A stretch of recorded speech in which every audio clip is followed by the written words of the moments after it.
Hello everyone. In this presentation, the life and the mission of Rev Sun Myung Moon, Part 1, we'll look at the birth of Rev Moon and how he discovered the divine principle and what does this mean. First of all, I want to explain that Rev Sun Myung Moon, I believe he's the second coming of Christ.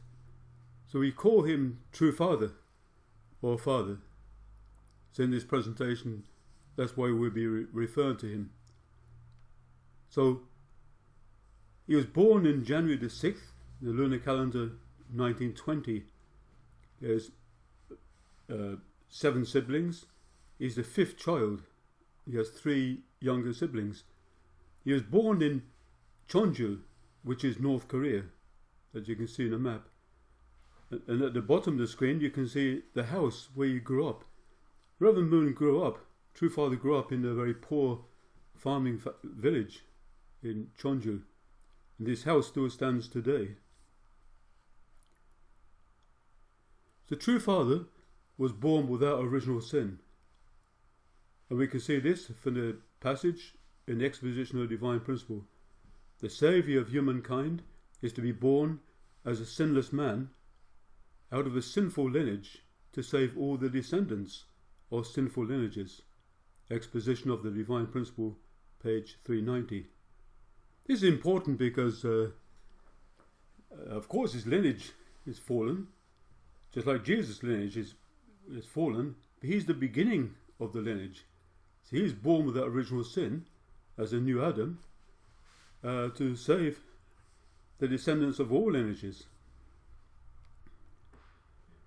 So in Easter morning, when Reverend Moon, or True Father, was praying on a mountainside, Jesus Christ appeared to him. And Jesus appeared and asked him to complete the mission that only he could do. Now, this is a very important point. Many people, there's an idea circulating that there are other candidates for the second coming of Christ. Well, this is false. This is false because, for these reasons, when Adam fell, there was no replacement Adam. And when Jesus was crucified, there was no replacement Messiah. We had to wait 2,000 years. So, of course, it's also true for True Father. When a central person, in any case, falls or fails, a period of time has to pass before another central person can come. But we're talking about the Messiah. This is the most important person. So of course there's no replacement Messiah. Only one person is born for that mission. In any case, if you think, well, if there were other candidates to be the second coming of Christ, we could ask, well, where are all these pure men today, born without original sin? So of course the idea is not true, it's false. Only True Father was born without original sin as a new Adam. So, from this moment, when True Father accepted his mission, he searched for the truth and engaged in a cosmic conflict with Satan. He had to find the truth, just like Jesus and many others had to find the truth through their spiritual search, their prayers, and their meditations. There's a cosmic battle with Satan he went through. And he had to fall. In 1941 he went to Waseda University in Japan. You have to realize he's a young Korean man. Korea was part of the Japanese empire, and he had to live his life. He had to get qualified in some way, so he went to study in Japan. But in this time, in this ordinary time, the student life, internally he was going through this incredible battle to research the truth. But when you think of divine principle, it's not just a theological book. You can find in there like the cause and motivation of the fall. Who could explain that? It means that True Father had to search in the spiritual world through through his prayers, and he could meet these central persons in the spiritual world. And from this, through 9 years of this, he could come up and find the truth. And the last part of the divine principle that he discovered was the fall. Because that was Satan's secret crime, the sexual fall. But when he discovered that, then the whole divine principle was complete. And he had to fulfill the promise that Jesus gave to people at his time, that it will be fulfilled at the time of the second coming. In these passages that Jesus said, John 16:25, I've said these things to you in figures of speech. The hour is coming when I will no longer speak to you in figures of speech, but will tell you plainly about the Father. And John 3:12, if I have told you earthly things and you do not believe, how can you believe if I tell you heavenly things? And John 16:12, I have still many things to say to you, but you cannot bear them now. But these words that Jesus could not reveal in his lifetime, true Father, the second coming of Christ, has to fulfill those promises of Jesus. And in Revelations 5:1-5, it really shows clearly about the search the true Father had to go through. In this passage, it reads, Then I saw in the right hand of him who was seated on the throne a scroll written within and on the back with 7 seals. And I saw a strong angel proclaiming with a loud voice, Who is worthy to open the scroll and break its seals? And no one in heaven or on earth or under the earth was able to open the scroll or to look into it. And I began to weep loudly, because no one was found worthy to open the scroll or to look into it. And one of the elders said to me, Weep no more. Behold, the Lion of the tribe of Judah, the root of David, has conquered, so that he can open the scroll and its 7 seals.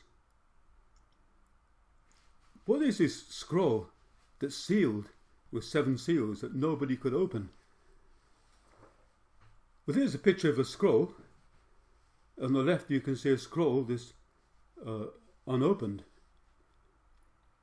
You know, they didn't have books in those times, but the scroll obviously contains words of truth. And then there's a scroll opened.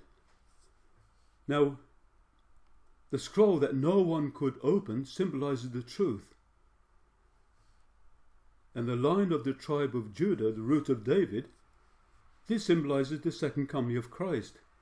So the second coming of Christ has conquered. He has overcome. He's conquered Satan. He could find the truth and reveal it. This is true Father.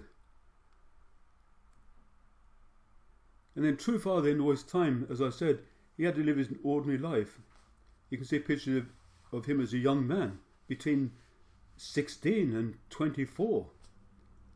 He's engaged in this battle with Satan, but he could discover the deep secrets that were left for so long, since the beginning of time.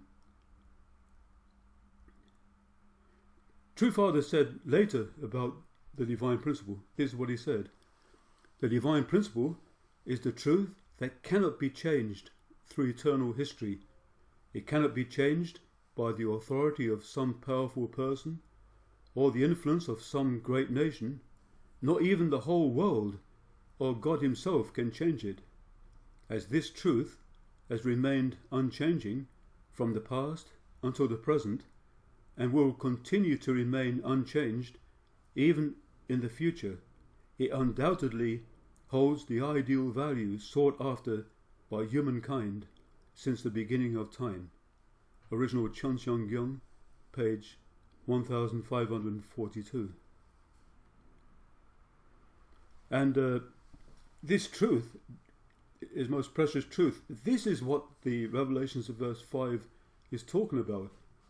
Nobody could understand these things. When you read the divine principle, when you study it, we could see in this lecture series, we just touched on it, the purpose of creation, why God created, the fall, what was the cause of the fall, how does it affect us today, and the coming of the Messiah, and so on. Incredible deep secrets have been revealed through this. And True Father said in Exposition of Divine Principle, page 184, if you remember, in the part of the chapter on resurrection, the second coming of Christ must bring the completed Testament words for the people to be fully resurrected to the divine spirit level. There's an Exposition of the Divine Principle, page 184. If you remember, until Moses could come, no resurrection could appear, because we need God's words to be resurrected. But Moses brought the Old Testament, so the Old Testament words were God's words at that time, and people could be resurrected to the form spirit level. When Jesus came, he brought his words, and the New Testament words, people could be resurrected to the life spirit stage. But people were waiting, from the passage already mentioned that Jesus said, they're waiting for the new words. So True Father's words, particularly the divine principle, is the completed Testament words. So we need these words for our resurrection to the divine spirit stage. True Father did, when he discovered divine principle over 9 years, he offered it to God in a 40-day prayer condition. And finally God acknowledged the divine principle, so Father could start the providence on the earth. So this is an amazing thing. God could start his providence from this point on. The divine principle is the book contained in this book. Father authorized this and published it in 1996. And this is the cornerstone of all of Father's words. Father spoke many words, of course. He had volumes and volumes, 8 great textbooks he left behind, but they're all based on the divine principle.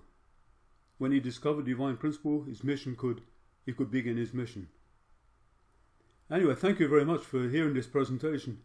We'll continue in the next presentation on the beginning of our Father's mission, when he could commence his mission on earth. So thank you very much.